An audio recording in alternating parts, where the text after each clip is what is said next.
আজকে আমি ইচ্ছা মতো শপিং করুম। হ্যাঁ তুমি তো আসছি আমার পকেট খালি করার লিগা। হ্যাঁ আরে বিশাল, কেমন আছো? Oh no! ভালো আছি। Okay bye. ভালো আছি।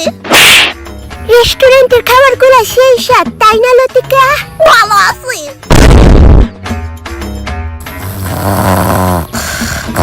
ফাইনালি ঘুমাইছে। ভালো আছি। ভেতরে জানি কি হইতেছে। পেটে ব্যথা করতেছে। ভালো আছে। কংগ্রেচুলেশন মিস্টার বিশাল, আপনার ঘরে বেড়াল হয়েছে। তুমি এখন কেমন আছো লতিকা? ভালো আছি। কন্যা বোধ হয় আর 2-3 বছর বাঁচুম গো। ভালো আছে। ভালো আছে। শান্তি দিল না।